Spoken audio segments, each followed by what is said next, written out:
So you missed part of it. This song is titled Rad TV. And this is a song about Rad TV that was made Oh, in wow. 30 seconds. Yo. I'm going to play it again. I'm going to play it again one more time. Hey, everybody, welcome. We're giving just a few more minutes. We've got Heather and Valerie here, but we're going to give it just a couple more minutes for everybody to join. I'm going to play this song one more time. So I made this song with Suno. If you all are hip to Suno, incredible tool set. I'm going to hit play again. The title of the song is like Revolutionary Creativity, but it's all about Rad TV. So enjoy. Rad TV. They're breaking down the walls, empowering creators to answer the call. Web3 and AI, now they're leading the way, distributing and monetizing a brand new day. Putting power back in hands, It's incredible. Unite. With apps on every device, they bring delight. Oh, yeah. I knew you love it. Dude, it is so good. I mean, what a time. The future is bright. Yeah, yeah, yeah, yeah. Rad TV.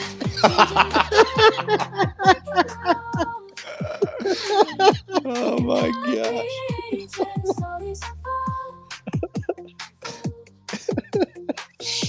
With Web3 and AI, they pave the way. Reimagining the future every single day. It's unreal. Unreal.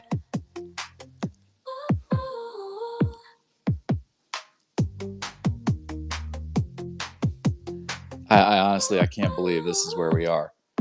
I cannot believe it. It is unbelievable. So I started messing with it a little bit last night, and I've been messing with all the image creators and text to image prompts for a couple weeks, and just trying to understand the tool set a little bit more because I'm talking to so many people that do.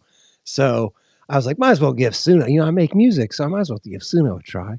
And went in and could not believe the outputs. I'm talking, you type 2 sentences, and in just a minute, like it creates something that would take me weeks, months, a year to create, depending on what is happening. And it is unreal. That's crazy.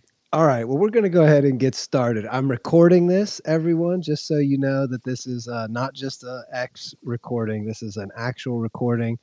That's separate from X that will go on Rad TV everywhere. And we are actually going to semi-monetize this, not for Rad, so to speak, but more so for the guests that are with us today. We're going to take their wallets and we're going to add them as payouts on the content. And every time that somebody purchases this for, $1 or $2, whatever we make it, you all will get paid out. And we figure might as well start with using our own product and making it special. I'm glad you all like that. Heather, creatress, Valerie, welcome.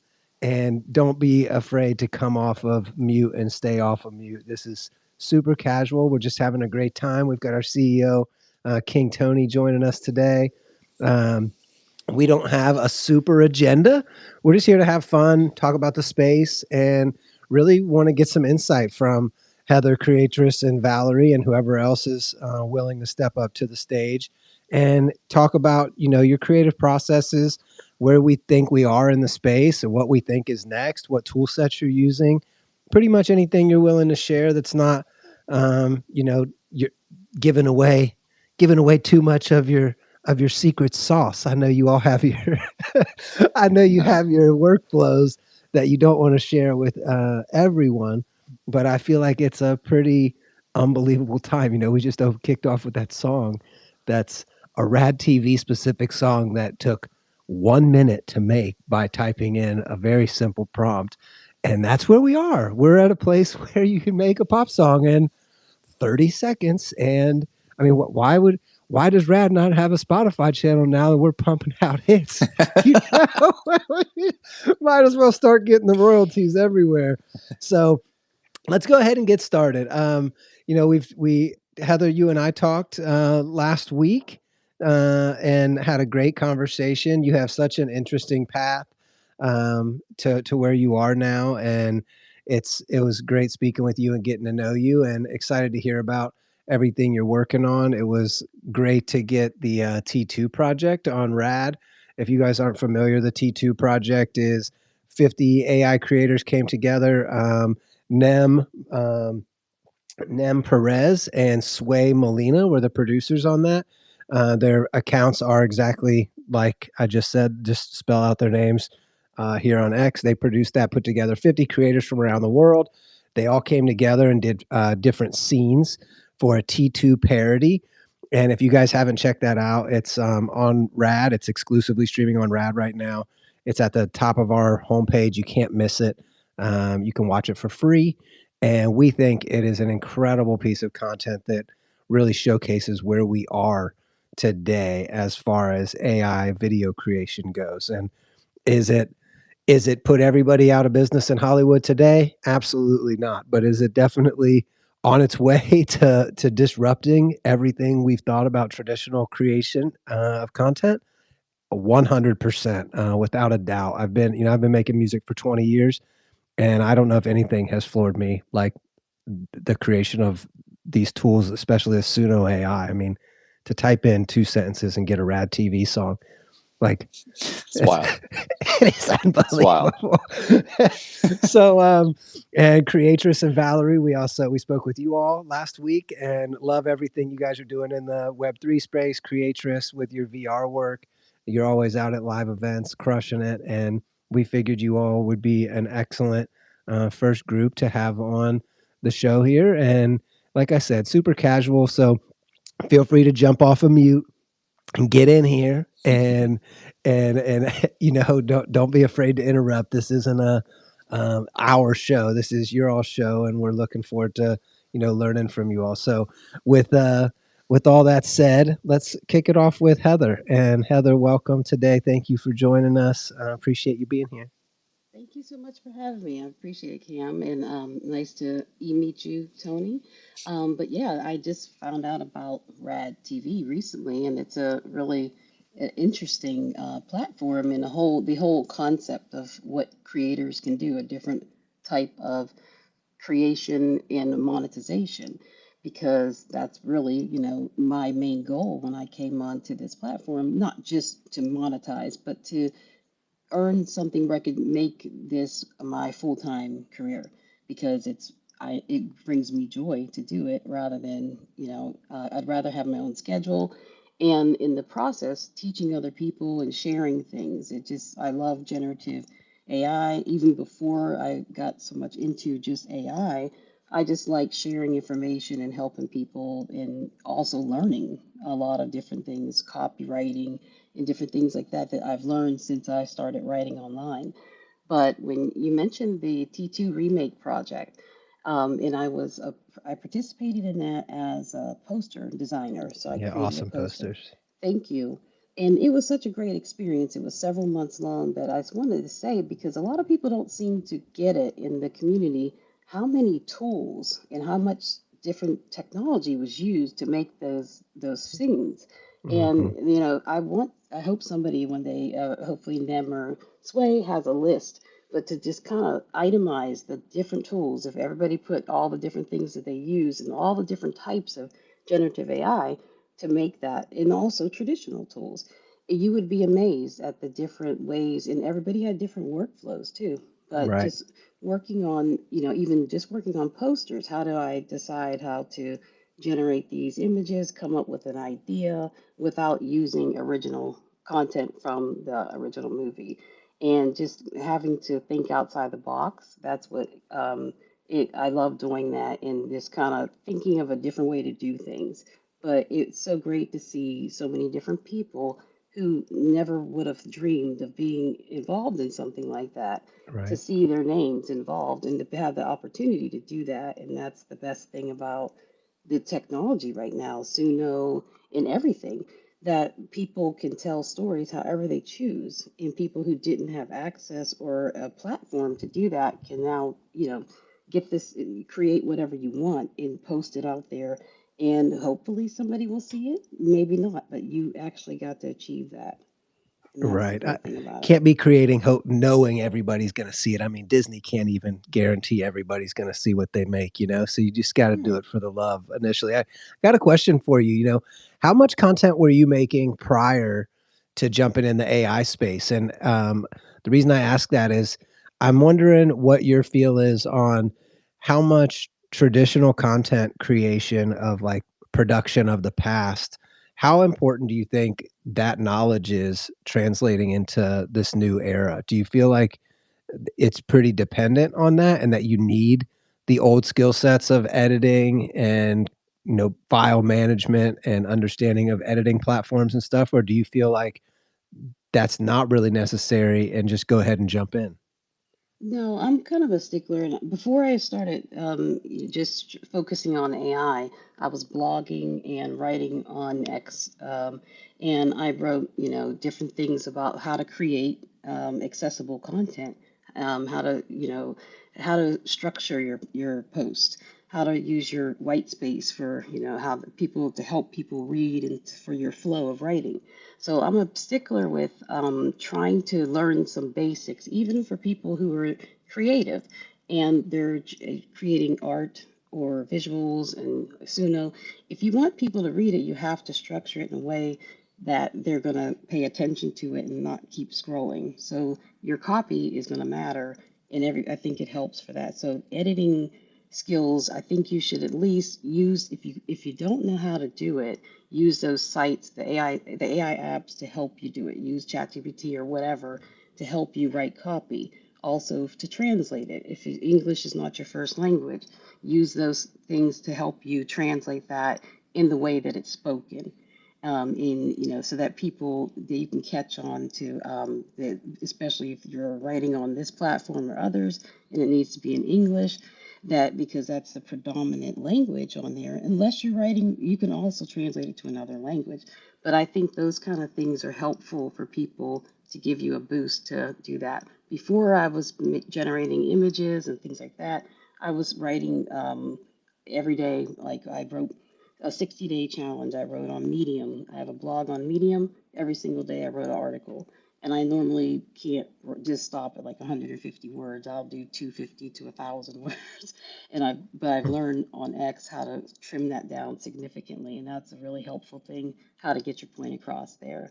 So I would make visuals for my article headers, for the blog post image, things like that. And then occasionally I would make some posts on X. I didn't normally just post all visuals, but now, so I since this technology and the more that's available, I produce even more because I can, and I can streamline things and just get a lot more out because I use those tools to help me write for my newsletter, for X, for I'm doing things on TikTok, Instagram, YouTube. So it just helps me get spread across all those different platforms.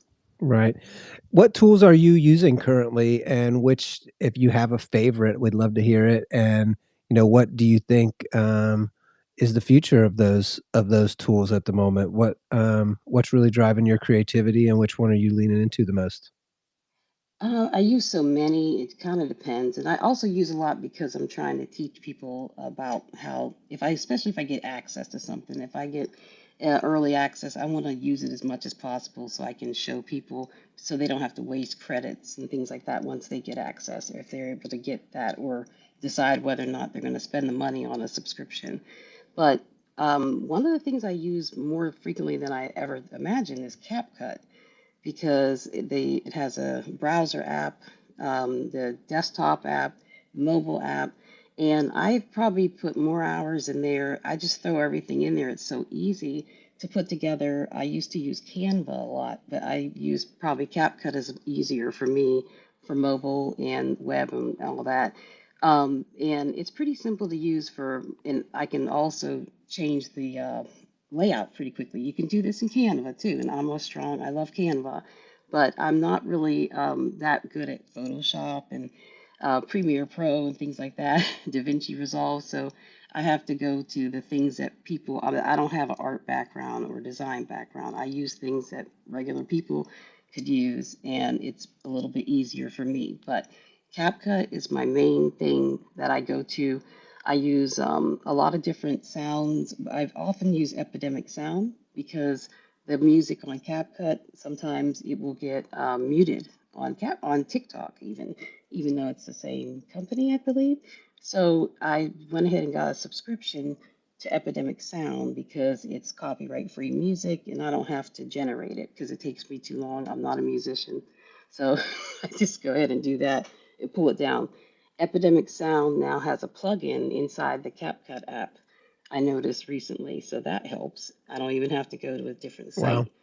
But I also like, say I have a video, you can drag your video into Epidemic Sound and it'll find music that'll match it. Now there's a couple others. I think Mubert does that, and I believe Cassette AI might have just started doing that too. So that's kind of helpful if you don't really know what you want, what type of background music you want on there. You can just drag it in there and it'll identify and give you somewhere to start from for people that don't really know what they're doing. Don't know if you don't even know where to start from, like what kind of style music would be good for that. It's really So, interesting that you just named 3 things that I've never heard of, and I'm paying attention to this space pretty much all day, every day. I have multiple Yeah, lists of seriously. people. oh It's no, incredible. I'm like the tool repository. I know. I swear. I don't know. I used to only just write tools, really, but no, yeah, those are all the music tools. Traxie's out there. Hydra. There's different. There's so many different ones right now, but there's certain ones that I like. I like tools that you can do multiple things with. And when like I can use Epidemic Sounds in another app, and I can drag it in there, drag it in a video, and get an idea of where to start from. I like CapCut because not only can I edit videos, I can also, it'll write a script for you. It'll generate images, it'll generate a background. It has like background removal, all kind of other AI tools inside of CapCut. But you can also do the same in Canva and some other platforms. So I like platforms that have multiple uses, multimodal. ChatGPT is very, I use it a lot because I can drop a picture in there, and I do this all the time. I'll go on a Midjourney community page, find an image I like, and then I'll paste it into ChatGPT, and I use the Civid AI prompt bot because it writes really good stable diffusion prompts. And I'll just say, can you give me 10 image prompts in this style using this type of color and perspective or something like that. And then it gives me, and that's where most of my prompts come from, things like that. So, Awesome. That's yeah. amazing. It's very cool. You're It's you're dropping so much knowledge right now. I mean, yes, I know a lot of absolutely. people who are on this space are kind of in this space as well, and so they understand what you're saying to a large degree. But we work with a lot of people in this like traditional kind of studio business and old media companies, right? And so for them to hear things like this and hear all the tools that have emerged in what 6 months now, like the last, Right, it's right. like and Feels like and 6 days. yeah, and just like the workflow changes that are coming is really tremendous. So, very appreciative to hear that workflow and like hear what you're Same. putting out there. And I just had a question like as it came up because and I know we got a lot more to get through, but I'm just curious how you feel about what Cam mentioned it at the beginning, but basically like the fact that you can type a prompt in and just make a full blown pop song in like 1 minute. I mean, I think it's pretty obvious that like these tools can save time, but it's also, learning curve that then re-adds time and then editing that might re-add time that, you didn't have to do before to get a good quality output. Just curious, like how you see how your workflow has changed and like, do you see like a multiplier in terms of like your ability to scale, but keep the quality consistent, right? Like, are you finding that Hmm. you save a ton of time on the creation and then like you add time like with learning curves and like learning new tools, or is it just like Yep. oh, I'm 100x more productive here?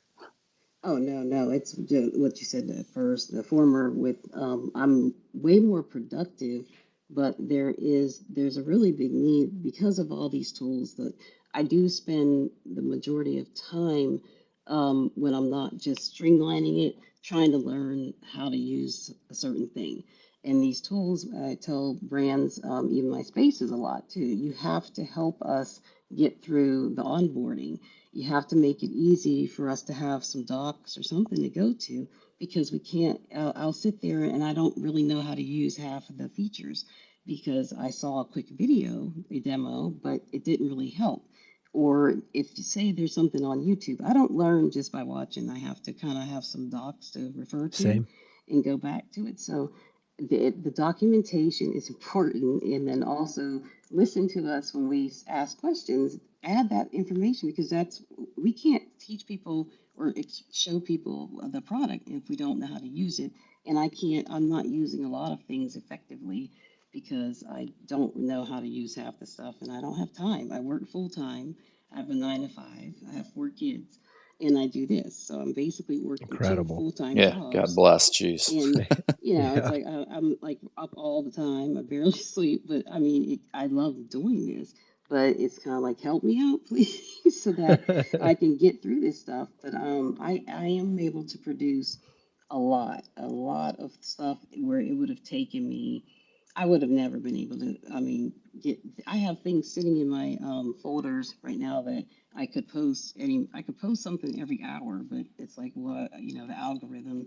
I don't want to overload that, but and Mhm. it kind of dilutes it. But yeah, I think this stuff for things like Suno and adding those things in there, it's like I don't use it much because I'm just not into making the music as much. Mhm. But I do see like with the video aspect and things like that, I think it's great. And it's kind of like then what do you do with it after that? And then how do you get it into a format? You just post it like that. When you post it, are you going to edit it further? Are you going to add it into something else? And then that's when I get into all the other tools that you can use to put it together with other pieces of content. Awesome. Last night I was looking at Pika Labs. I was looking at their lip sync tools and watched a couple of tutorials. And you mentioned having docs.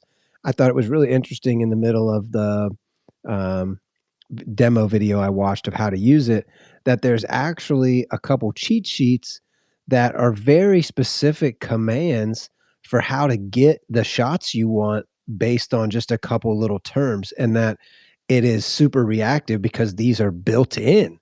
And to not know that information, just to go in and type in whatever you want to happen and think like it's gonna happen. You think that you're gonna get what you want, but once I watched this demo, I was like, "Wait a second, you can change." They're changing frames per second. They're changing the perspective of the camera. They're changing the way things move and, like, with speed, with height and adjustments. They're changing the shot of what is focused on in the output, and it's all from very specific prompt cues that get the system to know exactly what you want, and I was like, "Man, you could work on this for a year, and you're never gonna figure that out." It's a very specific, like, 4 weird it's like, an abbreviation, of words that are maybe let's call them like an industry standard or the tool standard or whatever, but for that to be such an integral part and to not know that, I would venture that 95% plus people that are using the tools don't know that those videos exist and that there's like an actual PDF put out by the company that shows you exactly what you should be How putting to in. do it. I was blown away by that. People still don't even know that you can put a minus sign in a Google search Right, and right. to like remove Exactly. words from it. Yeah, Like yeah, this just absolutely. multiplied it by 1,000. Yeah. Well, thank Heather, you you for that mentioned tip. that, Thank you. go ahead, sorry. I didn't realize that either. The Google search. Thank We're all you. learning here. Hey, this is a learning space. Like I said, super casual. There's no bad questions. Heather, you brought up something the first time we spoke that you are using.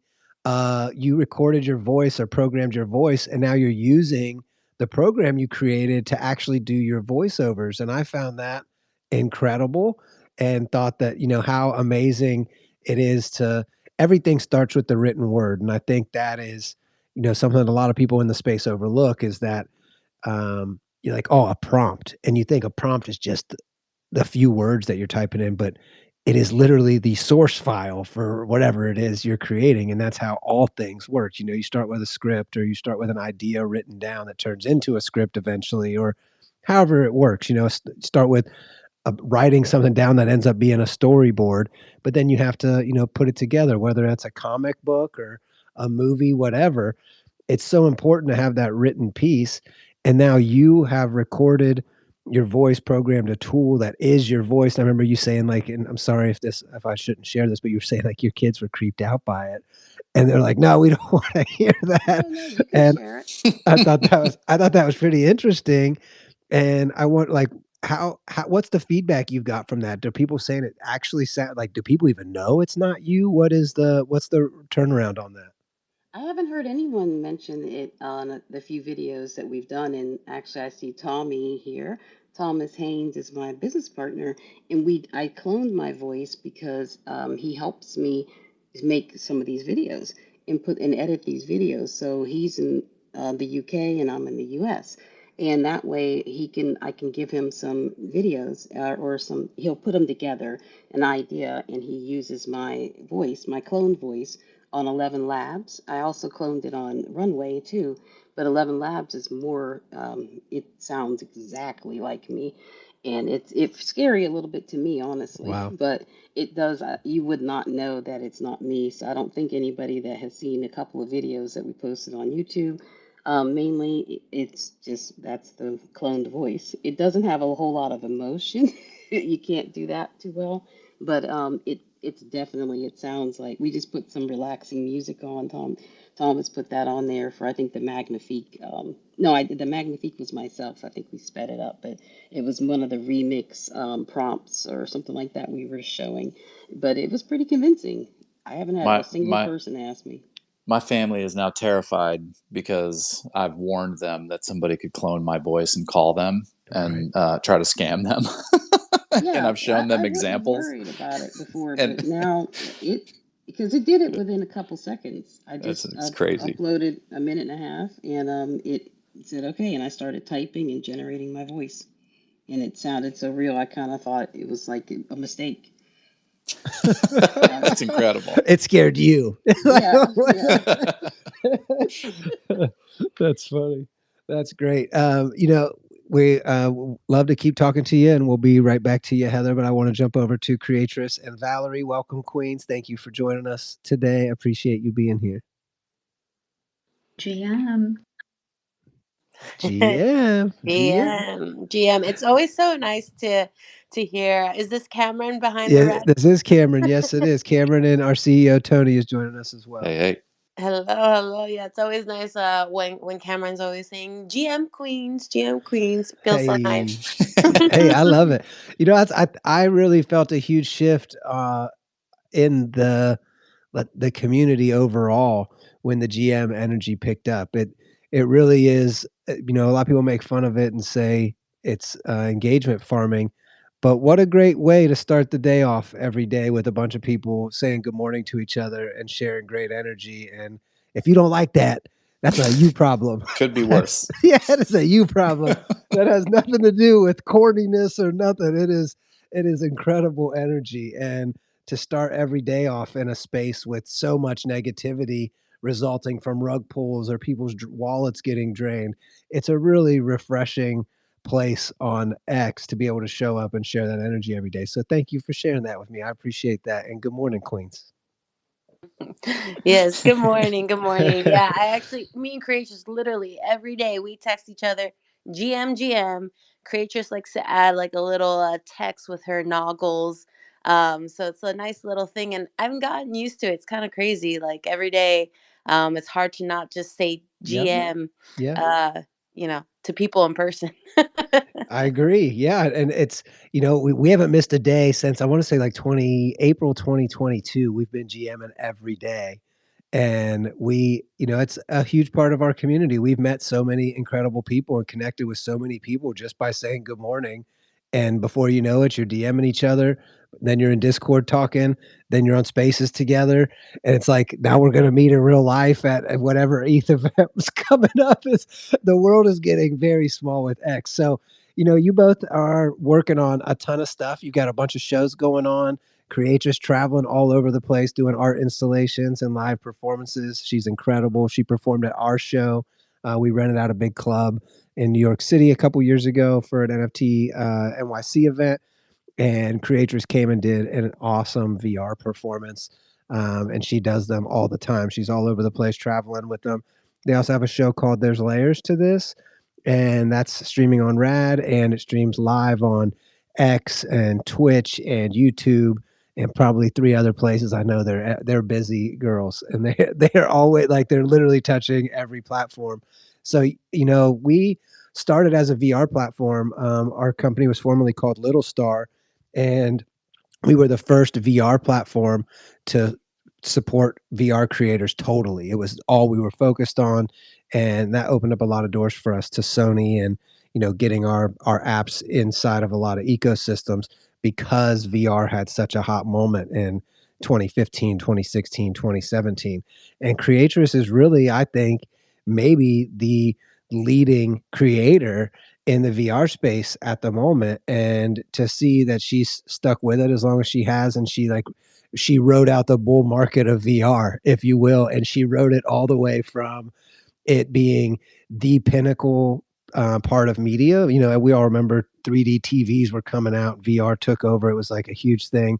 And then it kind of died down and there was a lull. She's been doing it the whole time. She's showing up to tons of events, and she has an incredible body of work that she's created. So I want to give her a shout out for sticking with something she loves through what would be considered the bear market of what she does. And now she's made it to this place to where it looks like Web3, VR, and AI are kind of converging into this space We're that we here. don't really, yeah, we don't really have the words for it yet.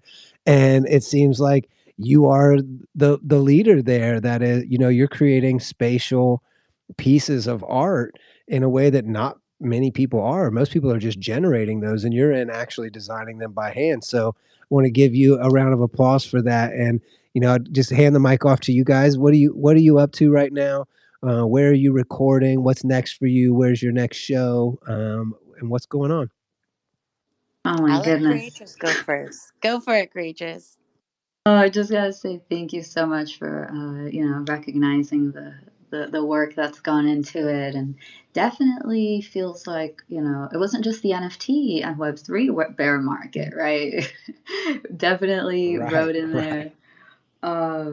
Yeah, yeah, it's been a fun journey. Like the first time I picked up the headset, it wasn't owned by Meta yet, right? It was still called the Oculus when I got it. And so just seeing the changes with Meta acquiring them and then putting out another, the Pro headset, and then putting out the Meta Quest 3, and then also and now Apple, right? Like the big one. Like I feel like Apple kind of is like the bull market signal for VR, Yeah, right? absolutely. Yeah, for sure. Yeah, so I'm stoked. I'm glad I made it all the way through and didn't give up on it. But I also do love AI, right? So I have kind of brought them together in my workflow. Something I wanted to mention, like one of the 360 environments that I perform in, right? Like the virtual studio, Mhm. that box, that kind of skybox, that's 360 environment, I made with AI, a couple of them. So you can make these 360. They're called equilateral. God, I'm HDRI, I believe is what it is, and you can make those with Blockade Labs, which is an AI tool that I've used a few times. Really easy. I see Heather's giving me 100, so I think she knows it. She Um, knows for sure. I know she does. I go to her spaces. By the way, Heather, I love your spaces. I hardly ever come up and speak, but I'm always trying to tune in and listen because I know there's so many tools that I don't know about, like the epidemic one. I've been taking notes, guys. Um, but back to your question, Cameron. Yeah, so we got so much going on. Performances in New York. I wrote an article about where you can find my art and where you can find my performances that week. I've got something almost every single day, but the one I'm most excited about is on April 3rd at the official NFT NYC event. I'm performing with Eunice and Tyspectives. So I'll be doing my usual 3D sculpting. Tyspectives will be singing live and then doing movement live because she's both a singer and a dancer. And then Eunice, who you may know, is going to come in and do her song Chasing Magic, which is an NFT that's currently minting. I think it's an open edition. And so she's going to close out the show with her song live. So I've never done something like that with two other women. So I'm really excited for that one. And then afterwards, we may actually mint a clip from the performance as an NFT. So I don't Awesome. know, Rad, maybe we could talk about that Hey, sometime. hey, Oh yeah. hey. We're Yep. here when you're ready. We're here. Yeah, I'm stoked. I'm really stoked. And so yeah, that's coming up next week. And then in terms of there's layers to this, our show, we do have a show on Monday actually. We're gonna do a show on Monday. We're actually announcing a Bitcoin giveaway we're doing. We're gonna announce the winner. So if you're into Awesome. Bitcoin, by the way, we got a giveaway running for a Pretty hundred sure everybody dollars. here's into Bitcoin. Pretty sure. Just saying. I'm just saying. I'll drop the They're into it details when in it's the. at 70,000 for sure. If you're Yeah, not at this point, you're just mad you missed it. Like, Yeah, yeah. or you could go, enter the giveaway if you're Oh, how do people enter? Don't be afraid. Plug it. Like I said, it's casual. Don't be scared.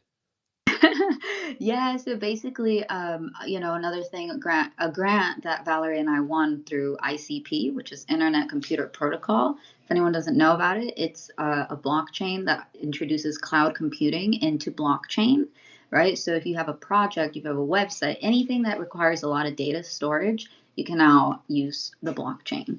Um, so they gave us a grant, and that is part of what we're going to do in New York. We're actually going to record some content at an event that we're helping produce with Oni, Ordinals, Nifty Kit, a few other people. Tony? nice. Yeah. No, I was just gonna say that's awesome.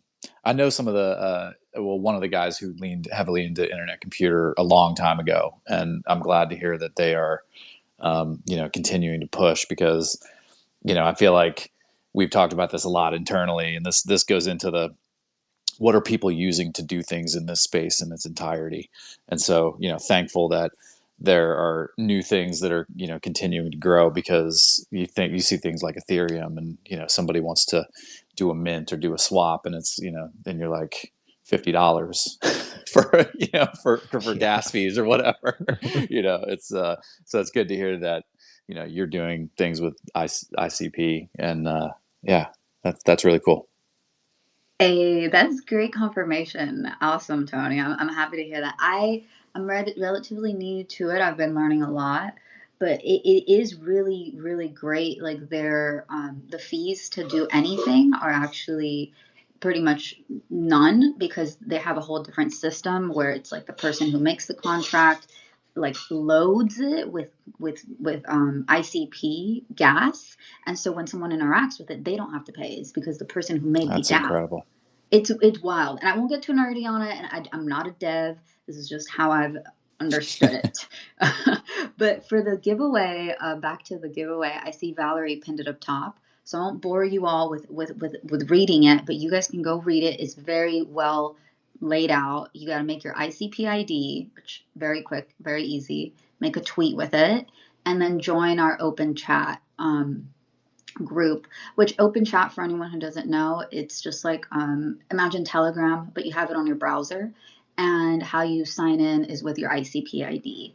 And so essentially it's like on-chain messaging.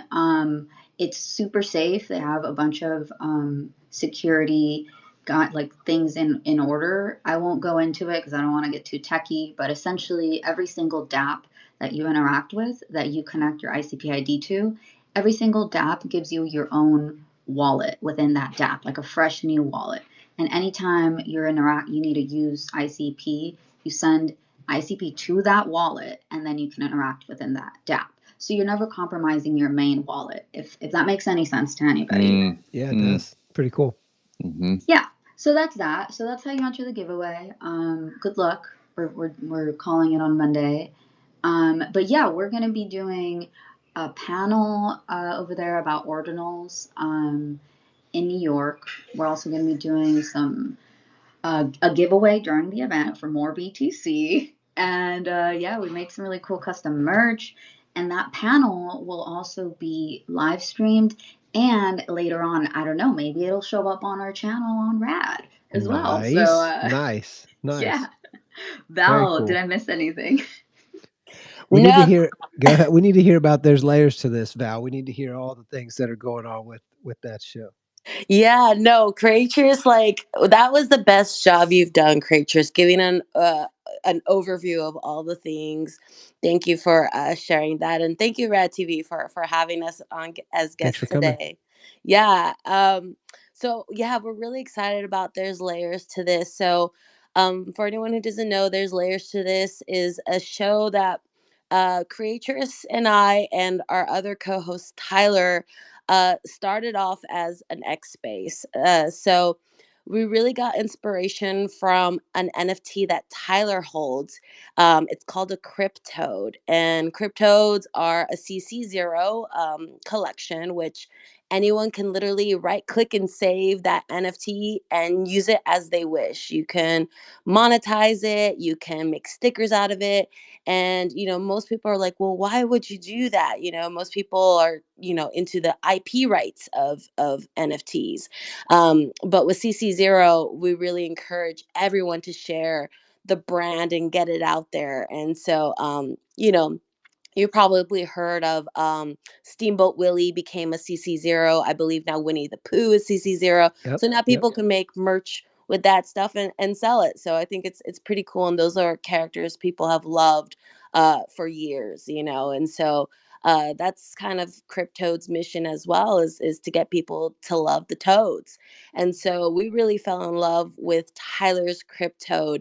He has an orange toad, which is like this pixelated version, and it's orange. It's the logo that we use for our show. There's layers to this, and we got the name There's Layers to This because the toad has a trait called tabby, and that's the orange tabby cat. And it made us think about Garfield. If you know Garfield, Garfield is an orange tabby cat, and his favorite food is lasagna.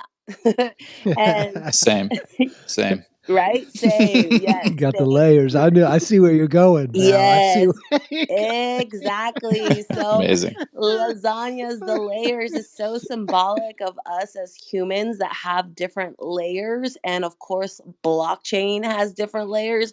And just like literally the world and tech and everything around us, there's literally layers to this. And so that was really the inspiration for the title of our show, There's Layers to This.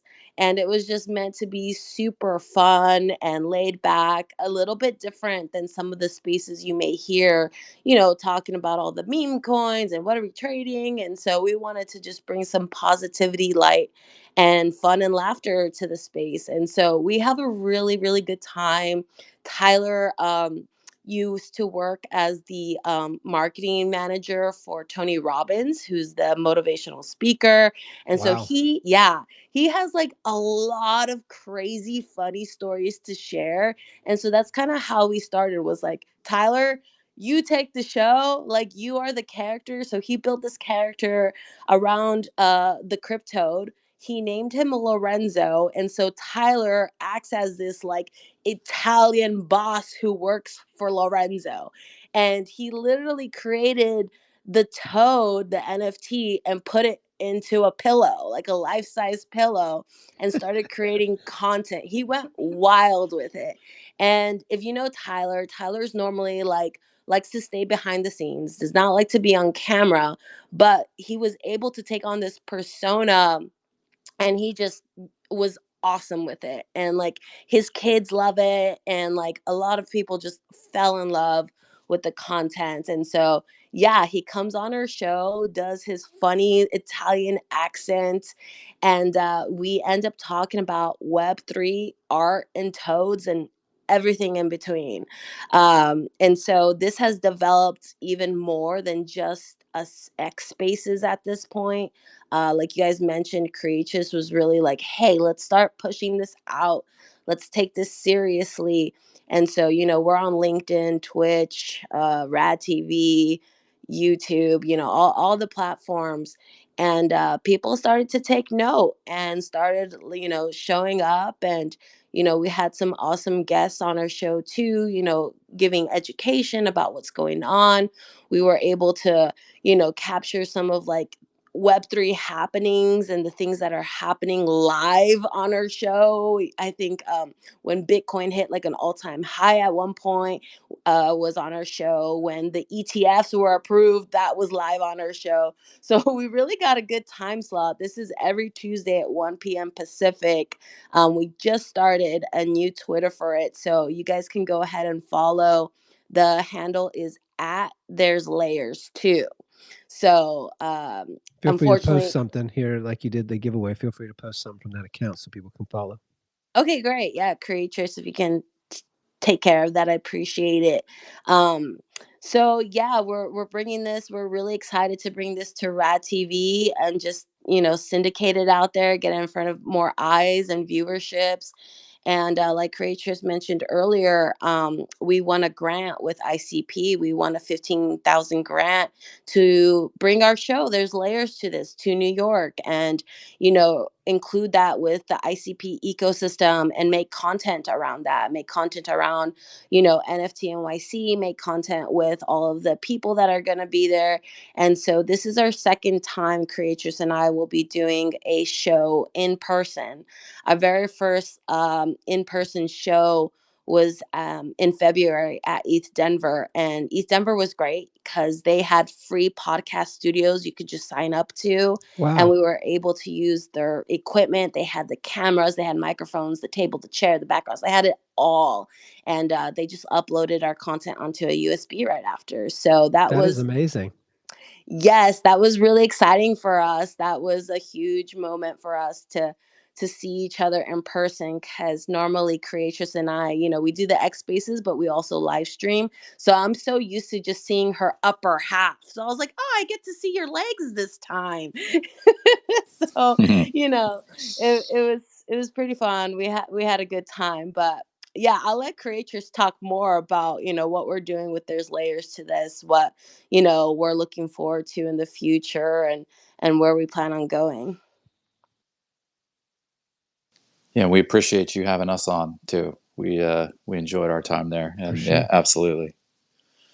You brought up something. I don't want to derail the conversation, but I feel like it kind of ties everything that we're talking about here as a group together. You brought up that Tyler doesn't really like being out in front of everybody and ended up creating a persona. And that's something that we've talked about internally at RAD quite a bit, because that is what these tools really empower. We are seeing kind of the Black Mirror moment. I'm not sure who all here is familiar with Black Mirror, but there was a character called Waldo that was a blue bear that ended up like running for president or whatever it was in the episode. And this bear took on a comedian's personality, and everybody's cheering for the bear, but the person behind it didn't have to put their face on it. They just got to be the energy and creativity behind it. And I feel like that's here now. We are at a place where somebody who's not super comfortable putting themselves in front of everyone in the world can create a character and voice it, and write the lore behind them, create the entire story. And now we are going to, in the next, let's say the next year, we are certainly going to see a stand-up comedian that we don't know who the person is. And like the George Carlin thing that just came out probably a month ago now. There was like a whole George Carlin AI piece that was going around, and it sounded similar to George Carlin. The energy of the jokes was similar.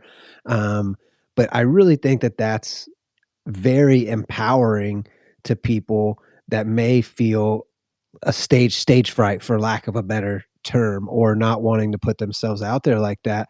And how amazing is it that that's where we are right now, what an exciting time to be alive and be a creator and understand these tools and not have those boundaries as well as like the budget barriers to entry that have limited so many from creating the things that they want to make. So it's really interesting that you bring that up and that you guys have a show that is actually showcasing somebody doing that. And I would say like don't underestimate the power that that has of Hmm. not having to be a person in front of everyone that you have to answer to, because we all know how many people out here are getting canceled for their opinions or the way they think or the way they tell a joke.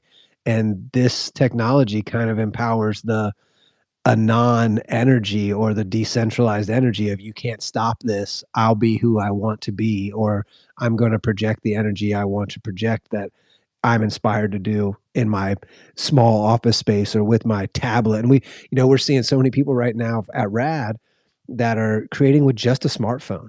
And that is, not that is a new development in the creation process of for so long you needed to have a desktop computer or a pretty powerful machine, and now there's people out here that are creating incredible content with just a couple $100 phone and an internet connection, and utilizing free tools or two $10 a month tools or something. So just want to give you guys props on kind of empowering Tyler to do that and championing him here of saying, he's created this entity and is acting through that. Very cool. Thanks for sharing that.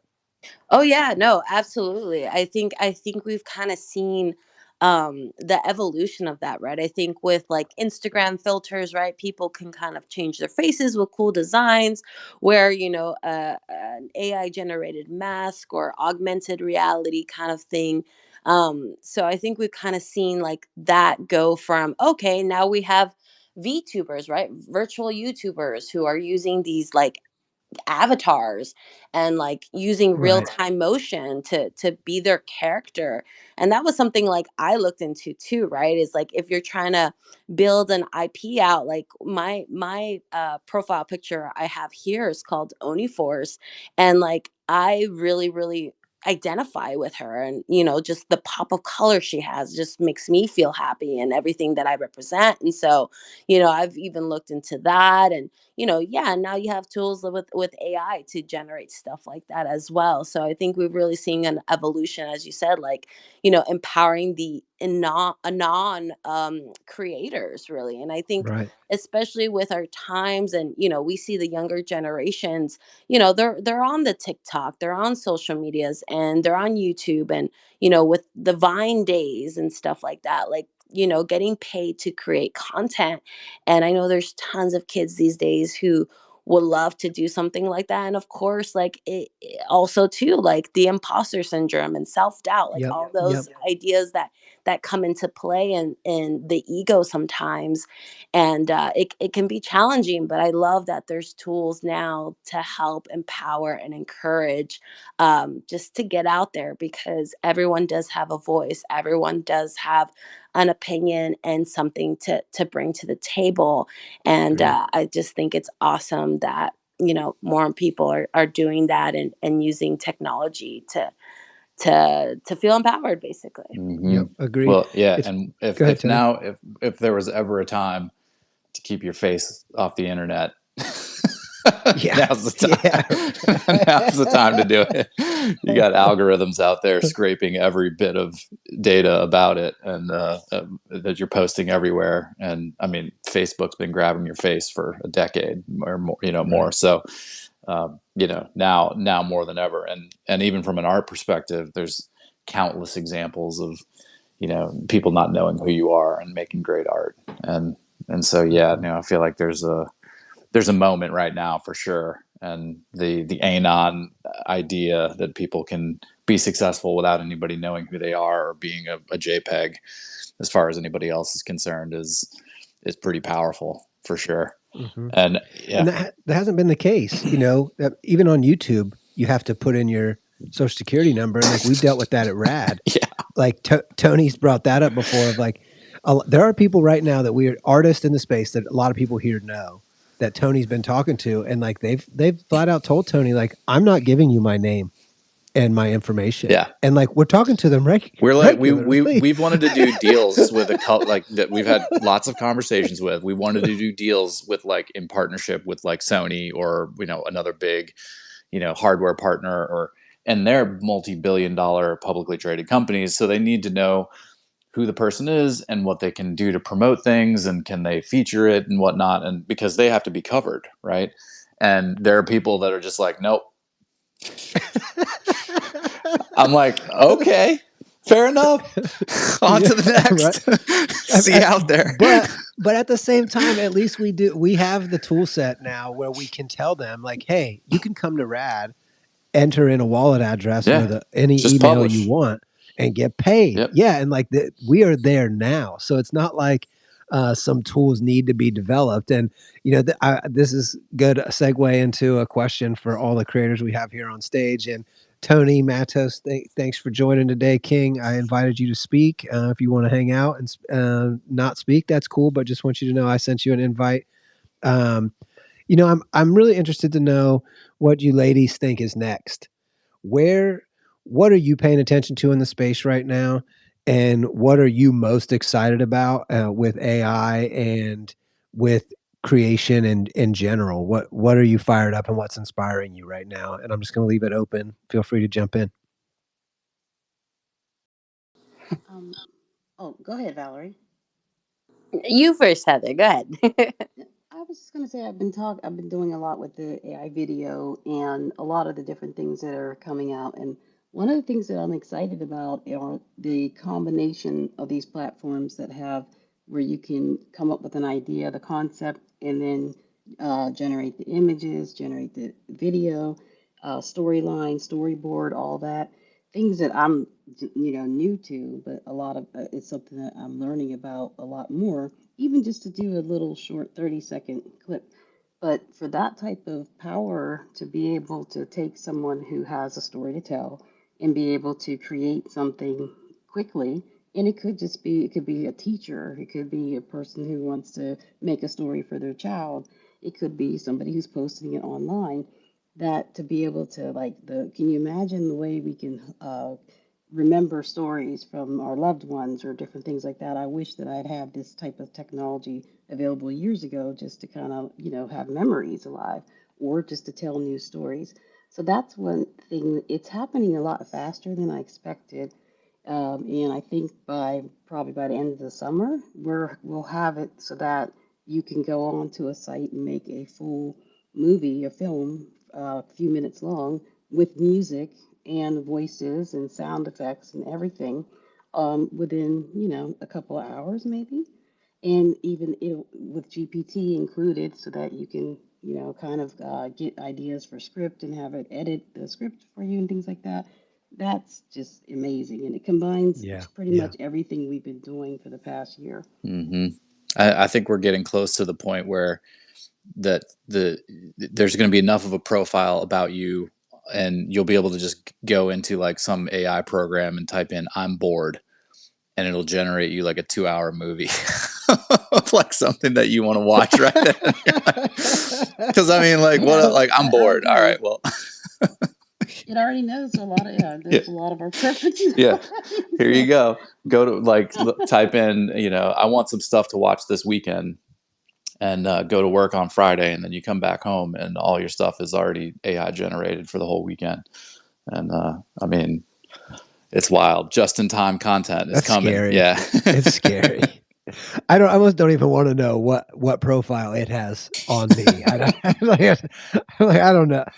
Who's going to sell us that first? Here, you have to. We're doing background checks on ourselves now. We have to spend $100 to see what it thinks about us, and then we're going to have to do some like Hollywood style cleanup. We're going to have to hire some some press, some PR people to fix our image to it. oh Valerie, my go ahead. goodness. Yeah, no, I'm excited if we get that AI can generate 2-hour movie for me because I am so over the remakes in the movie industry. I'm ready for Oh some my gosh, original agreed. content from AI. So I'm here for that.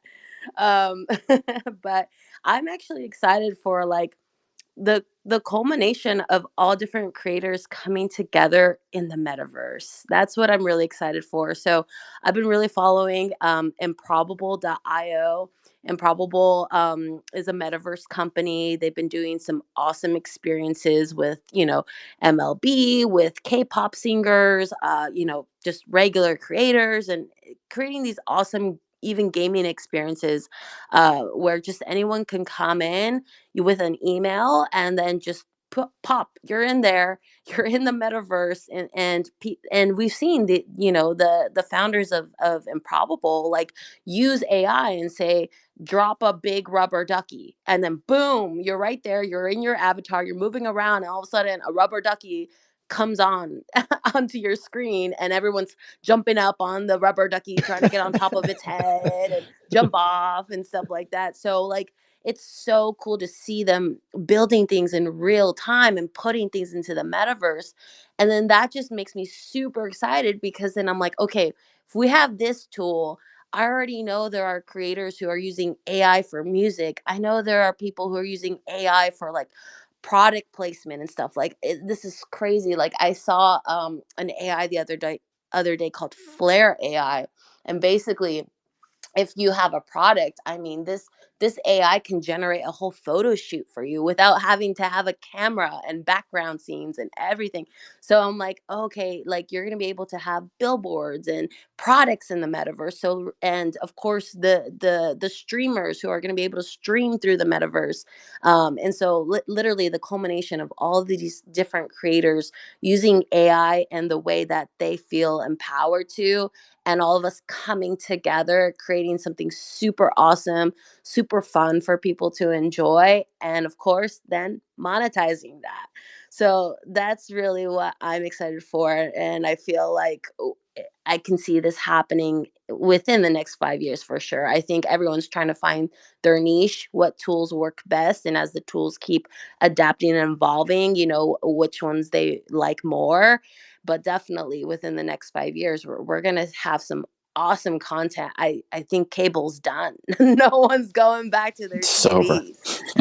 It's Yeah. over because we're going to be so entertained in these spaces and in the metaverse. And we see it with VR already, and kids are on their phones.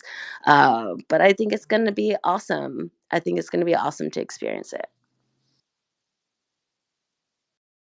Oh my gosh, so many cool things. I want it all. I want it all, to be honest. What I think is actually gonna happen, I don't know. I really hope also though, because I'm really into TV and movies.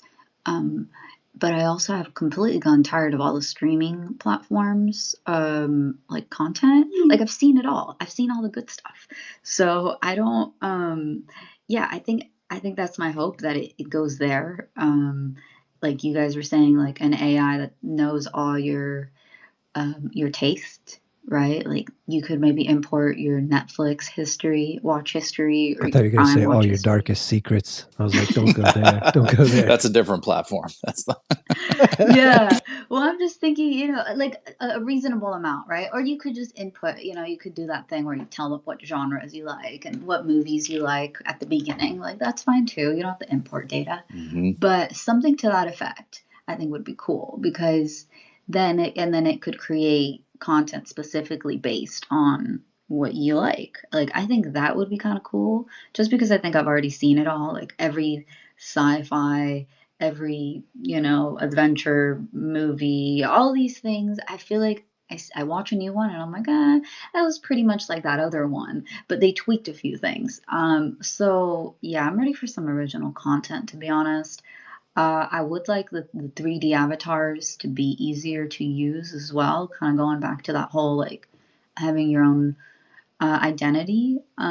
So hopefully the AI tools for that kick up a notch.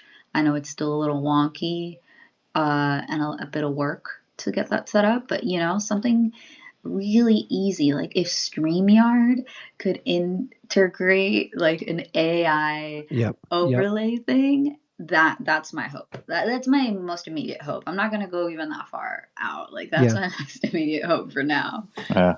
No, that's really great. I mean, I've said this in previous. This is technically season two of the Rad podcast. We've actually done 12 episodes that we have out there, and now this is kind of season two. But I always used to like to ask that question. And I'm thankful that you said something about that, which is like, what's missing in your mind? Like, what could make your day easier in this space, or like tools that might be missing, or what is it that would make it easier? Because we're builders, we love to hear these kinds of things, and just it's also fun to dream about wanting something or something missing from the space. So I'm always curious to hear about that. So yeah, thank you for that.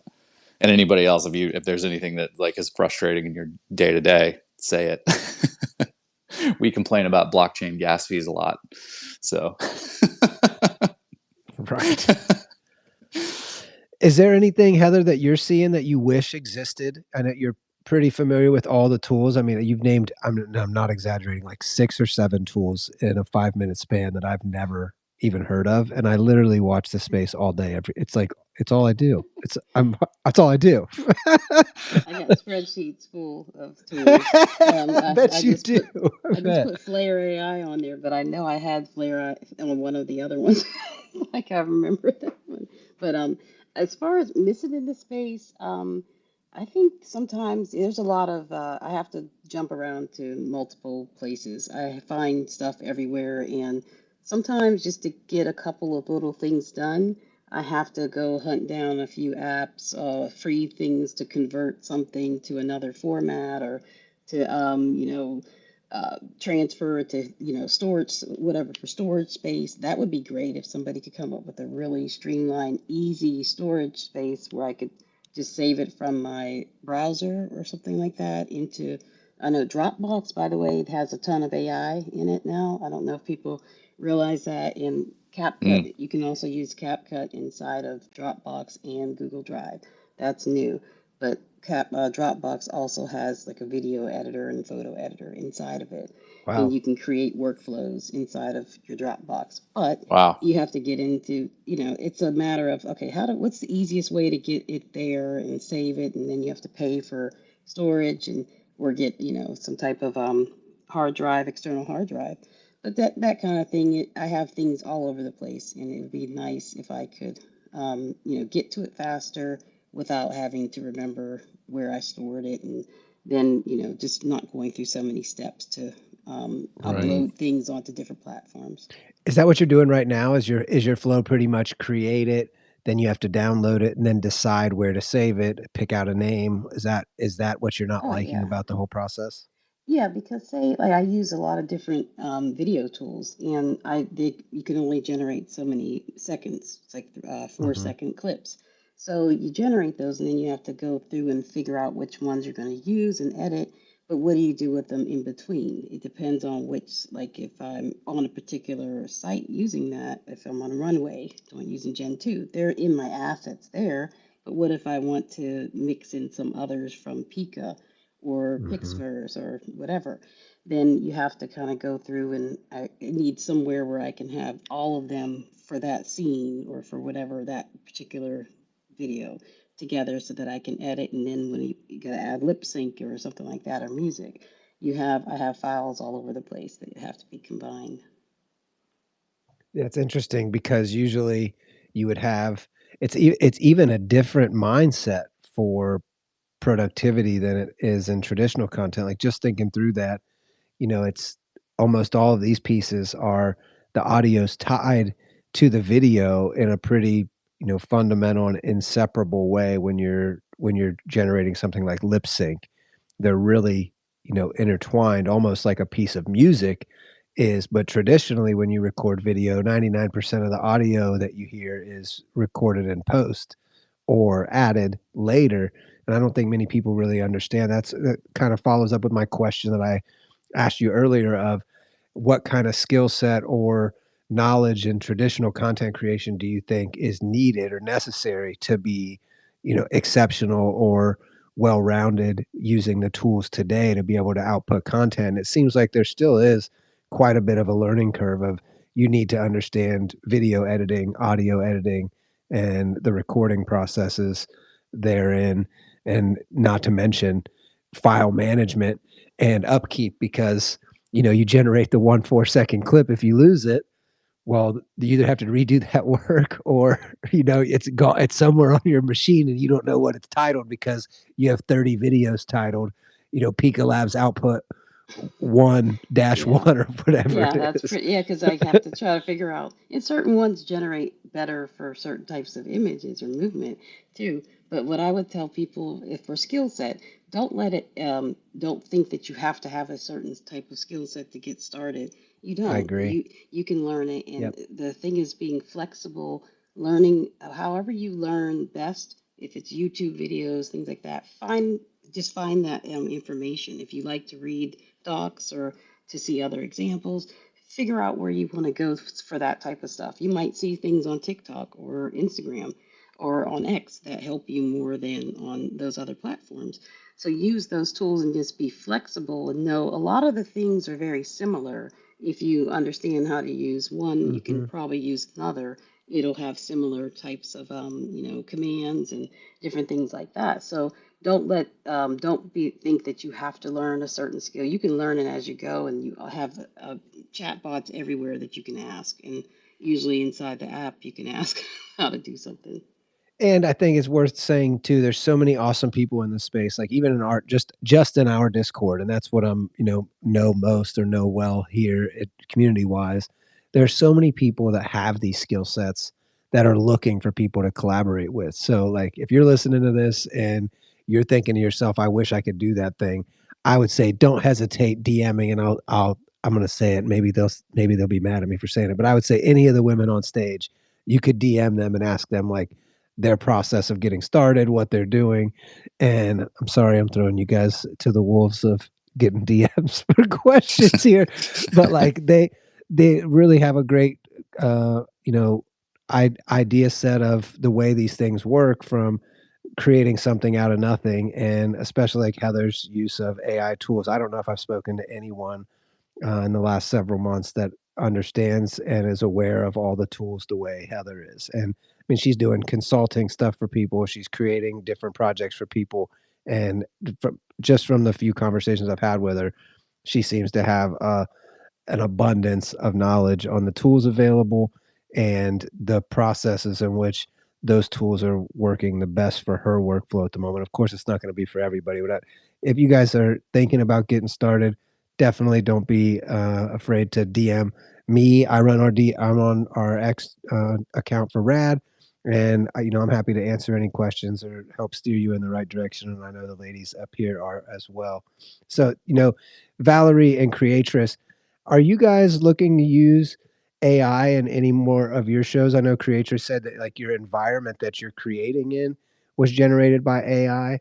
How are you guys seeing AI in your workflows at the moment? And like, what do you see in the near future? Of do you think anything's going to change about the way you're working because of AI? Are you looking at AI thinking, I can't wait for this tool to be available to use in some way? Or how are you guys looking at it as semi traditional content creators that are still on the cutting edge? This is a great question. I'd say, we use it a good amount, depending on what I'm doing, right? So I have some art that is purely AI art that has nothing to do with my VR 3D sculpting. So I've got that, right? And for that, kind of similar to you guys, I do use the music tools to make custom kind of sound tracks to my video creations. So yeah, using things like Beethoven is the one that I use for music. It does let you do a text input as well. The one you guys were talking about sounds way better though. The epidemic, I believe, is what you said. I use Suno, but yeah, she was Epidemic was what Heather was saying. And Yes. Epidemic is not AI music, just so it's just regular. It has music from musicians. It's real music and musicians and sound effects and things like that. Oh, interesting. Cool. Oh, I see. Yeah. So that's just like royalty free. Yes, and and I think they are pretty ethical with the artists that are they're strictly like epidemic sounds, from what I understand, but don't hold me to that. Yeah, don't hold me to that, definitely. Yeah. No, that's cool. Yeah, I like that. And then I usually will take a music and pair it with video in Kyber. Kyber is the one that I've been using the most. Um, so Kyber is for video. You can also make, well, it's not really for still images, but you could make still images and save the previews they give you before you start your video. So it's pretty cool. I like Kyber and Beethoven for that. In terms of our show, we haven't used AI too much on the show specifically, for there's layers to this. Um, but it is actually, we did use it. Now that I think about it, we have used it for sure. I knew we had, just not a ton. So we made this commercial for There's Layers to This, which was actually played in a theater during a Oni Force event in LA. 10 And so we, KTF event. 10 KTF, Sorry. my bad. Yes. I always get them mixed up, 10 KTF and Oni, because they're both anime projects in a way. And I'm part of both of them on some level. So, anyway, yeah, so it was played at this event live on a huge screen. And part of the AI part was I got this AI avatar, like this talking head of a person that looks like a reporter. And they were saying, like, what, Tuesdays are for, like, what do you get when you like combine Toad's art and Web3? There's layers to this. So I was able to use AI, an AI tool within Canva, actually. So talking about tools that we already use that have integrated AI, like I think more of that's going to happen. But definitely Canva, I feel like was one of the first that was like, let's do it. So I was able to use one of their apps to make this talking head for it to say what I wanted it to say, and then that was embedded into our overall Wow. commercial. Mm-hmm. Very On cool. my Thanks for sharing that. I did not know that was built into Canva, and I'm starting to see that a lot more often across all the tools we use internally for our workflows at Rad. Like, even our email portal, that we do all of our email campaigns from has a Use AI button in it now, and you can just highlight something, click Use AI, and it'll say, like, "Do you wanna say this in a new way? Do you want to what do you wanna do?" Basically, Yeah. and it's so easy. I mean, we have a number of different native speakers inside the company, and we've done translations in the past where you could use Google Translate. It would translate all the strings that are inside of our Apple TV app and Android app and etc. And um, it never did a very good job. I'm sure you've seen Google Translate in some form or fashion, and it falls over. Then we paid a company to do it, to get it right, to get it exactly right in the past. This cycle we used AI, and the native speakers were like, this is vastly superior to anything Google Yep. Translate has done, and we probably don't even need to pay a native speaker now, just because it's like so smart about the nuances there. So yeah, just even things like that in the workflow. That thing Yep. alone saved us money and time, and the feedback was that it's like 90-95% there. Pretty, wow, yeah, pretty incredible. But I we love it. can Saves you localize all money. of our apps now for every language, globally, fairly quickly, whereas you used to have to pay a company, depending on the scale of it, a pretty substantial amount of money, because you got to think, like, you're translating your app store descriptions, the in-app strings, the website, it's like the documentation, all of those things. You have to pay a company to do that, marketing materials, et cetera. And once you start to go down that road, it can be tens or hundreds of thousands of dollars for the big, millions of dollars for companies like Blizzard or Activision, whatever. So Mhm. it's enormous. But for us to just type it in, like, here's a bunch of strings, translate this to Chinese, like, it's like incredible that it just spits back a 95% result, and we're What a off to the time. races. Yeah. Yep.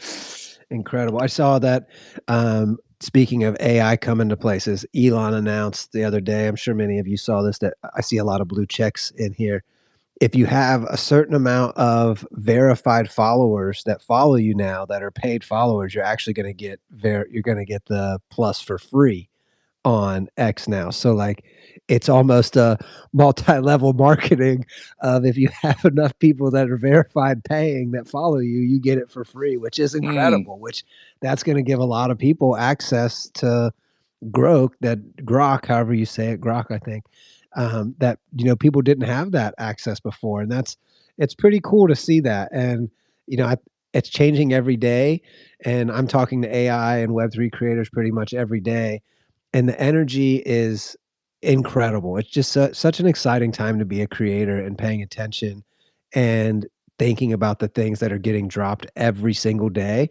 And just 6 months ago, you know, I was maybe the number one champion of like, I don't know about AI video, guys. Everybody has like 3 left knees and 8 fingers, and like it's all made out of like everybody's a watercolor being, and like the tree becomes the car, becomes the sidewalk, becomes the house. Like I'm not in. I don't believe it. I don't think so.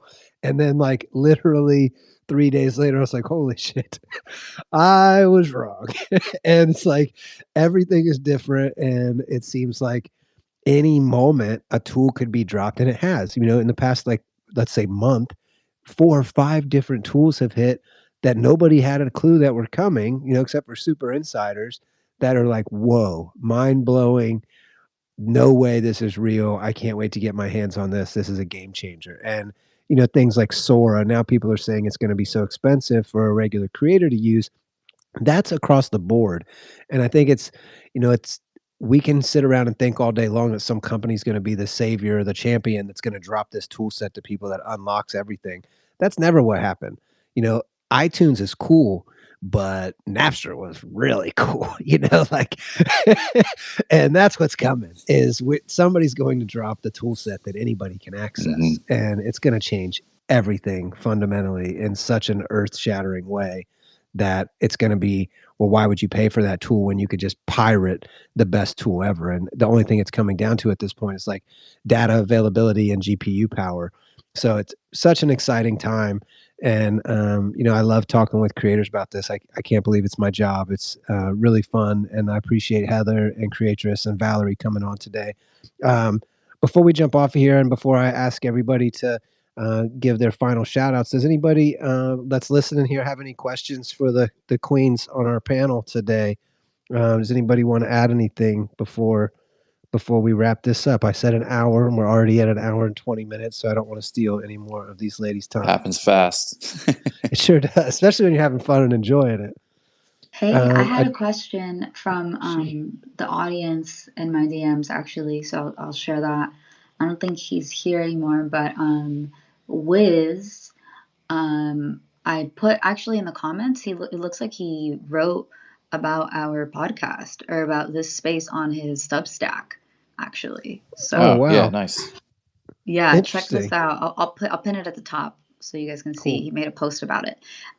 So he said he has interviewed the founder of or the creator of the AI tool Retro Diffusion. So he was just wondering if you guys had heard of it, if you know about it. Looks like it's a pixel art tool. So it lets you like resize pixel art images to make them like less pixely or more detailed. So yeah, just thought I'd mention that since Cool. he asked. Thanks. Yeah, I saw Wiz in here, but I wasn't sure where he was coming from at the time, and we didn't follow him, so he wasn't part of the community. I was like, I don't know, it's not time yet to take questions, and I wanted to hear from you all first. So thanks for sharing that with us. And sorry we missed you, Wiz. Feel free to come back and join us next time. I did just add a couple of people that requested to speak, Stephen and Horace. Feel free to jump in, Stephen or Horace, if you guys have a question. Go ahead. Yeah, so I have a question. So I've done countless images at this point, but printing them has always been something of a interesting journey because you never get the exact same print, and a lot of times with AI, you don't deal with a lot of vectors. Have you guys seen or heard of anything coming up that is going to create those vectors for potential screen printings in the future? Ooh, Heather, screen printing. expert Heather. I think that's for Well, you. unfortunately, yeah, for that one, for the vectors and things like that, it's more like a graphic design, and I'm gonna stay in my lane. That's not my thing. But I know, is it Canva that just something that they just released a new feature that turns your images into vectors. I don't know if that will help it streamline it, and I know not Canva, Adobe. Oh my gosh, Adobe just had their summit they have something like that where they also have something with the workflow, and I think the enterprise where they're trying to streamline the workflow and there's a lot more AI involved with it. So I think it might possibly be on Adobe Firefly, the vector image to vector, I think, or it might be Illustrator, but don't hold me to that. As far, yeah, getting it to something, I don't know if that helps with the printing and the resolution and things like that. I can't help you there, unfortunately, but I will definitely ask my graphic design friends. I've seen a Or if couple. there's anybody in here, please. Wait, I've yeah, there are people in here. Where's Tony? I've seen a Joe? couple like tools in the video space, but nothing in the print space. And the video tools were, still up in the air on the quality, but it's still, it feels like you should be able to put an image or a video into some tool and be like, blow this up to, you know, infinite essentially, or a I thousand think it's X. still a challenge It though, is. because Yeah. even for the, but yeah, I told Dave Villalba was here not long ago, and he might know too. But Mhm. Justin, I don't know if you know. Yeah, yeah. I would just verify Illustrator does have vector. And if you DM me, I think there was a folk in somebody in the AI art today space who's always like dealing with vectors. I can touch bases with them and DM you. But like, there's a few AI to vector formats. Yeah, and I do know of a few image like to vector where it just pulls out specific colors, creates a vector from that. But I mean in the sense that like as these images are being generated automatically, why in the background, why isn't that Yep. vector art already just Right. rendering itself versus trying to unlayer it after the fact? Yeah, like, it's already happening in that way, so, like, why not just cut it up and give me the pieces or even give me the tools to be able to export those pieces? I feel that, absolutely. It's not a problem with, DPI or resolution, is it, Steven, that you're facing sometimes? Like, is that, like, you just don't wanna go in and cut it up yourself, you want layers to this. Haha, see what I did there, creatress design? Mhm. Exactly. They're at the command station. They're at the battle station adding in laughter. Y'all hilarious. That's funny. Oh, that's great. But no, that's exactly the hits the nail right on the head. I just, like I said, we almost seems like we're creating more work as though the AI is already layering those Right. individual pixels. It seems like we're doubling up. Why I could just do it automatically while it's generating the images. But what do I know yet? I'm just I think you're Yeah, right. I and mean, it's I doing think it. in So right, just right quick in Illustrator, like you can do text to image and prompting, and so you can actually create paths and that way. So you're not converting it, and that tech is just going to get better and better as Adobe sort of scales up.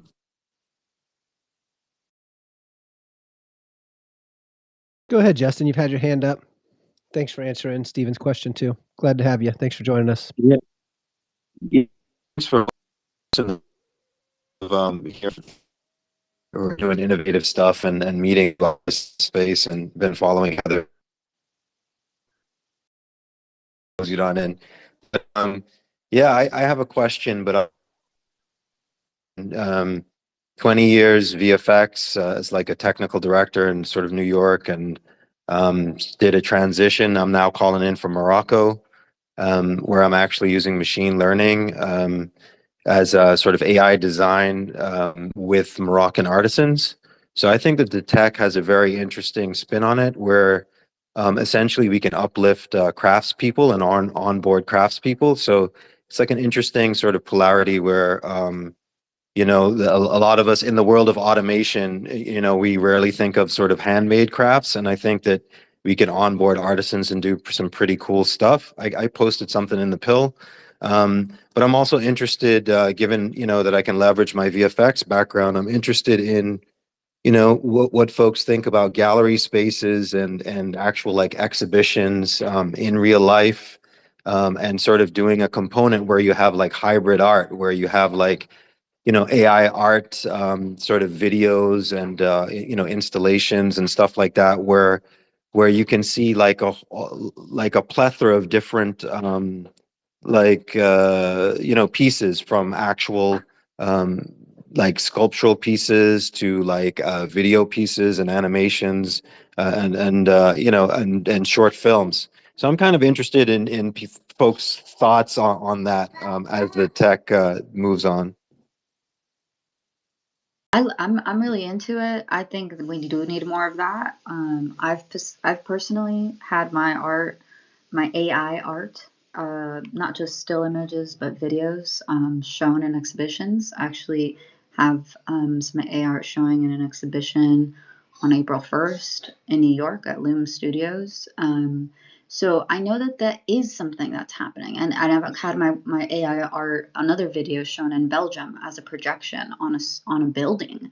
Actually, that was a couple months ago. So that's definitely happening. I do believe it needs to get like kicked up a bit more and to make it a, I don't know, something like, even one thing I did actually, which I think more events should do, is to host AI workshops. It doesn't have to be like a whole day thing. It could literally be like a 30-minute session where someone creates AI art live on a big screen at an event. And I did that at Valerie's event. If you don't know, Valerie didn't really mention this too much at the beginning, but she also hosts events. San Diego NFT Friends is the name of her ongoing meetups, and so she invited me to perform in VR, and then afterwards I did an AI kind of workshop for everybody who was there. So I took I took words from the audience, input from the audience, typed it in there, showed them how easy it was to upscale and change things.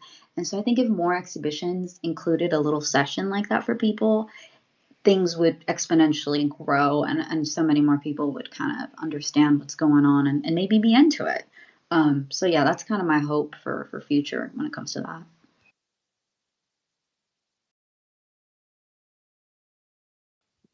Go ahead, Horace. Thanks for answering that question, Creatress, and chiming in. And thanks for your question, Justin.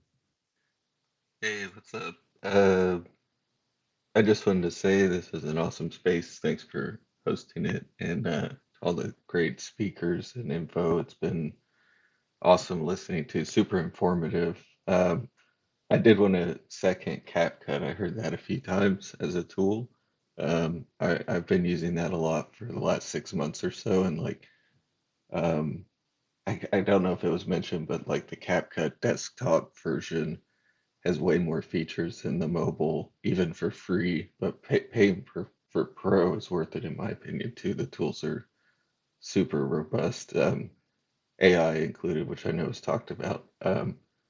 And also, I wanted to add my hot take for the future of AI tools. Yeah, please do. Um, I think I think Andre Karpathy, the co-founder of OpenAI, has even talked about this, that LLMs are going to replace whole operating systems. So, like some people were saying, like in a way, it just kind of knows. I think similar to like Spotify's day list, which is a new thing where it curates a playlist based on a day, sometimes even the time of day, and it always has like a new title for it, which can sometimes be a little roast on you. I've noticed. I don't have a good example, but it's pretty clever, and I think it's going to be something like that, but for what pretty much everything you could imagine, you know. Oh, you just Um, broke up with your girlfriend? Oh man, here's a playlist. Oh yeah, my gosh. exactly. Yeah. I mean, Apple's already I open my phone a lot and I have all my apps on one screen. And then when you swipe to the screen that there's no apps, it gives you all the recommendations or whatever, or you can just hit the search button and it gives you like the top 4 apps up at the top that it thinks you're going to open at the time.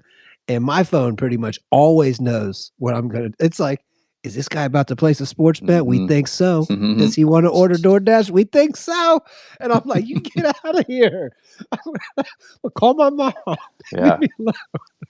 No, that I mean I think the we touched on this a little bit earlier, but I do think that like just in time content is coming, and really kind of just in time everything is coming, led by LLMs to a large degree. You know, even to the point of like, you know, playlists getting generated based on what, or an entire new song that you've never heard before. being generated based on your mood in that moment, not just like, who is one of my favorite artists, but like the LLM's getting so good that you can ask it for exactly what you want at exactly that time, and it'll create a song that you've never heard before, and you're hearing it for the first time. And Scary. same thing with movies. And I'm even thinking like, there's potentially you come to a website, and the website is generated based on how you consume other content. So it knows you like short form content, or it knows you like to read more deeply into things, and so it can generate you the content based on the context in real time.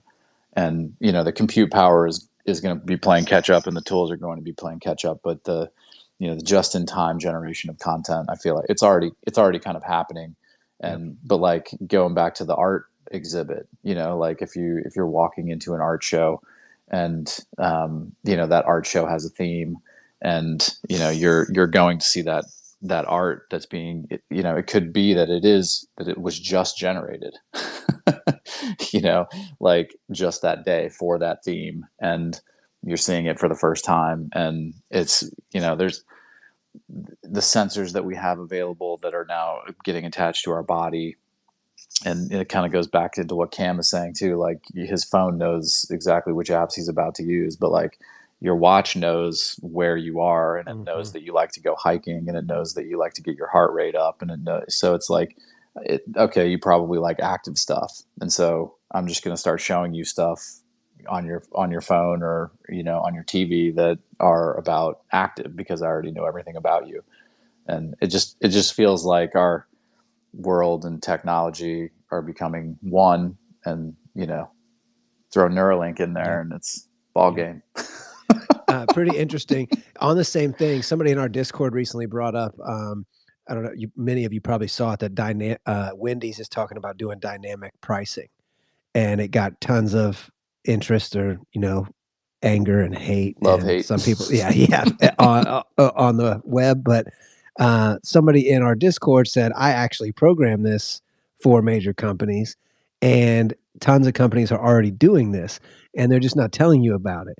And they said that it, depending on, like, for instance, like if you order McDonald's all the time from an app, McDonald's knows that that's who's ordering, and they will give you a quarter discount on whatever your thing is and make it look cheaper for you. And then at other times, for other people, it'll be more expensive. And it's really dynamic pricing based on timing for the restaurant, based on who's buying. And then they even brought up a thing that if somebody orders more food from an app, that the app knows it's more than just them, they'll give them a discount on it, so that the person they're with has some idea that the food is cheaper than it actually is. And that's because air quotes whale is ordering the food. So they're getting a little discount, and they know that they're feeding other people. And then when that person thinks that they're getting a discount, they go in to order later, and everything's more expensive for them. And I thought to myself, like, this is insanity, like, this is like, It's the we are really psychology there. team. Yeah, it's Yeah. real, it's happening, Did and you it's like, did how you bad do you want the did you coffee? pull up in a Mercedes, or did you Right. pull up in a beater? Yeah, what year? We need to see they read your Yeah. VIN number as you sat in line for 1 second. And they're like, hey, this guy has a $1,200 car payment. We're Yeah. charging him $10 for coffee. And he's definitely going to tip. Definitely hand him the tip thing out the window. Don't miss that opportunity. All right, we're way over. This I is want great. to. This is great. Thank you, ladies, so much for joining us today. I want to give each of you an opportunity to give a shout out, whatever you want to tell the people. Where can they follow you? What do you have coming up? How do we stay in touch with you, other than, of course, your X account? And everybody's listening, definitely follow the speakers, especially the ladies that joined us today. They are incredible follows.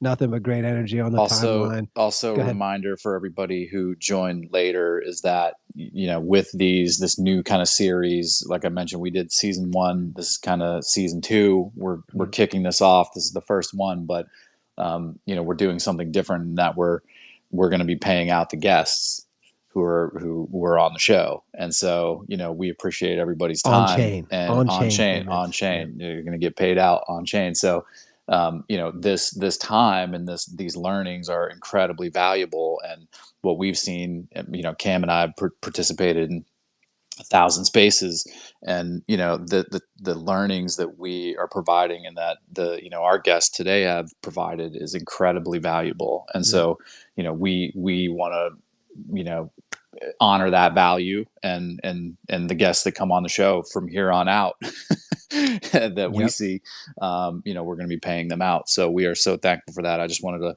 remind everybody that may have joined a little bit later that we are so thankful for the energy and the knowledge that came to us in this space. So yeah. Absolutely. Yep. Thanks for that, Tony. Heather, let's start with you. Where can people follow you? What are you up to right now? And what's next? How can people keep up with everything Heather is doing? First of all, thank you so much for hosting this space and for inviting me and the other speakers here. Just I learned so much from Creatress and Valerie. Thank you, Justin, for adding in your knowledge, and thank you for supporting me all this time too. But I appreciate that. I love this to be able to share and ideas because we don't often get to talk to each other. And just from having conversations and hearing each other's voices and giving it a little bit more personality there, it helps so much. So I appreciate that. And you all, I normally have a space every Friday. Every Friday, it's an AI catch up space. I'm not going to do it today. Today is Good Friday, and I am a little behind on some work. I wish I could take a evening off, but I have to do a lot of different things. But use every Friday, 5 p.m. Eastern time. Please join us because we have a great panel and we have a lot of really good discussions about just latest tools. Last week we talked about basically what we're talking about here. What are the tools that we use? Why? We were talking about the subscriptionization of AI and how much some of these tools cost and which ones we felt were justified and why we use certain ones. So we talk about all those things, and we welcome. You're always welcome to come to those. I'm here on X. I have a weekly newsletter. Please feel free to subscribe. Visually AI. It's free. A Substack newsletter, and I try to cover a little bit of everything with a visual focus, and including writing and productivity tools and things like that. So please subscribe. And I also am on Instagram and TikTok. Please, I'd appreciate if somebody would please follow me on TikTok. That's rough to grow. I'm working on it, but that's pretty rough. And YouTube, my YouTube channel. So if you go to my bio, it's in my link, the heatherbcooper.com. It has all those on there. And I have another newsletter on ConvertKit. I try to do something a little bit different for different audiences and just working on different types of content to teach everybody all the stuff I'm just privileged to have access to and to want to enjoy working with. But thank you all. I appreciate you having me. Have a great Amen. weekend too. Yeah. Happy Oh, Easter to you. Thanks for joining. Go ahead. soon I'll be on Rad TV, and I hope you Yeah. all. There we go. Woo, Yeah. Hey. As soon as I get it, my banner and everything up there, I'm excited about that, and just talking about We are this too. being minted.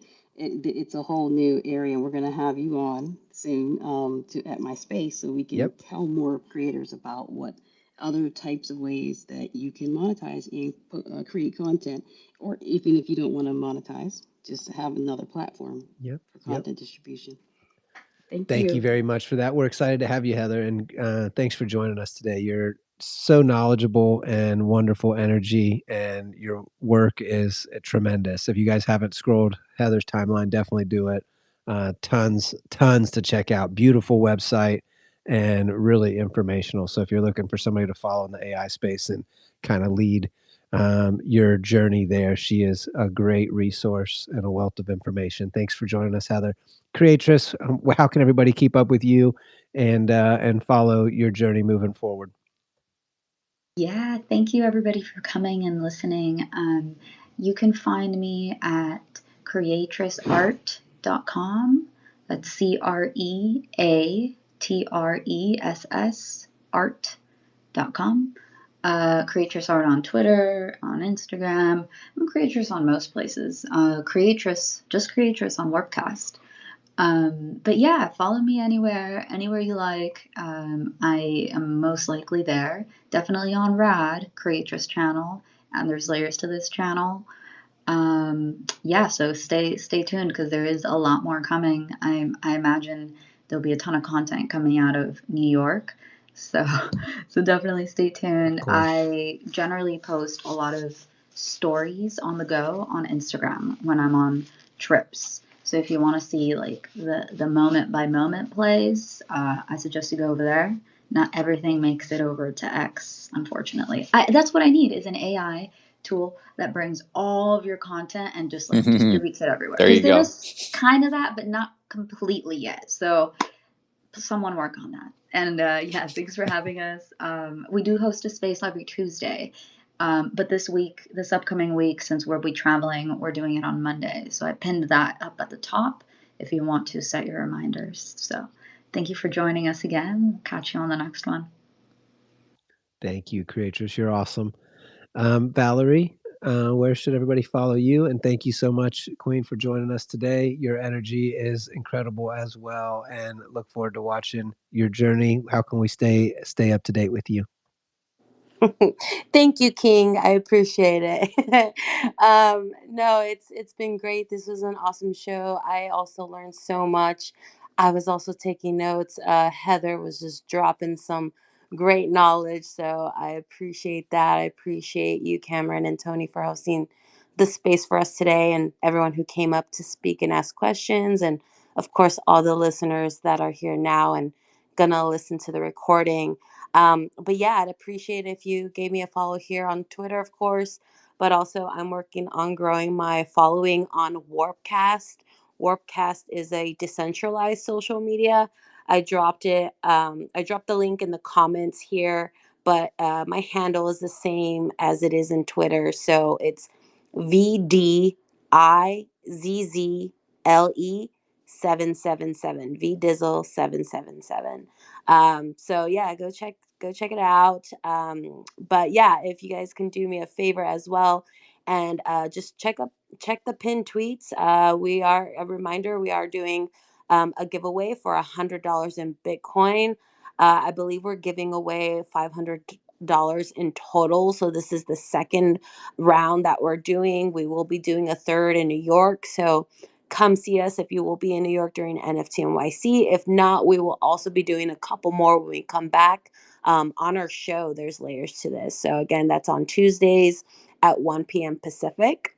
Um, and yeah, also feel free to check out some of the other links that are in my bio. I do have a Web3 event planning and management company called Red Rug Edutainment. I love doing meetups and bigger events around showcasing all of the technology of blockchain, NFTs, AI, like all of it. And so I love bringing that to just the local people in entertaining ways. So I really truly believe people are going to adopt all of this if they're having fun with it. And so events and showcasing some of the tech in that way is one of the ways that I feel like people have been introduced into the tech in a low risk way and in a low risk environment.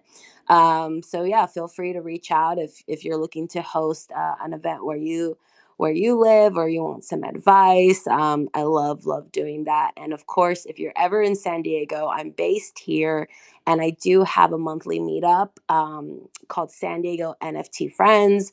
We do a lot of the stuff that we're doing here in this space. We talk about all the tech, and we usually have a guest speaker or panel. So Creatress mentioned earlier in the show she was a guest, and so yeah, we have some pretty cool people. So if you guys are ever in San Diego and also want to be a guest, feel free to reach out. I'm always looking for people to showcase. So yeah, thank you again for having me. This was great. And yeah, catch us.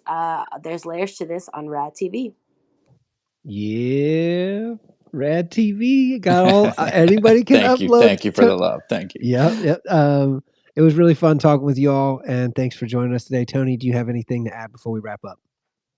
No, no, this was incredible. First Yep, reboot of the feels good to be season two back. feels good. Yeah, it Yeah, it does. does. And I It mean does. Yeah. the it's just a reminder how little we know hearing all Yep, this info absolutely. and great knowledge. And yeah, so very exciting. So thankful to have everybody here and looking forward to the next one. Great. Thank you, everyone. Thanks for tuning in. We're going to leave you with this AI generated song about Rad TV. It's a hit, top 40 hits out here on Cam just here. made one like 1 hour ago. Yeah, In 30 like seconds. Yeah, it's so great for a 30-second generation. So we're gonna leave you with that. You'll be able to catch this recording on Rad probably later this evening. I'm guessing. Take me a little bit to get it up, but it'll be up, and we'll be reaching out to Heather, Creatress, and Valerie for your addresses so that we can pay you on chain immediately at the time of sale. And we're very excited to be able to offer that, the only platform offering that. And anybody who's collaborating with people and creating content, if you're looking to have multiple payouts, we're the only place that allows it. So feel free to reach out to us in DMs or join us in Discord and ask any questions you have. Happy to help however we can. Once again, thanks for listening today. Hope you all have a great Good Friday and a happy Easter and a good weekend. Thanks for tuning in. See y'all soon. Thanks, everybody. TV. They're breaking down the walls, empowering creators to answer the call. Web3 and AI, now they're leading the way, distributing and monetizing a brand new day. Putting power So back in good. hands, creators and fans unite. With apps on every device, they bring delight. Oh yeah. Revolution of creativity, it's taking flight. Rad TV, the future is bright. Yeah, yeah, yeah, yeah. Rad TV, changing the game. Oh man, it's so good. This is a banger, y'all. We're gonna have to refine it. We're gonna have to, but like, it's so good. I love it. Oh man. Have a great weekend, everybody. Have a good weekend. See y'all out there.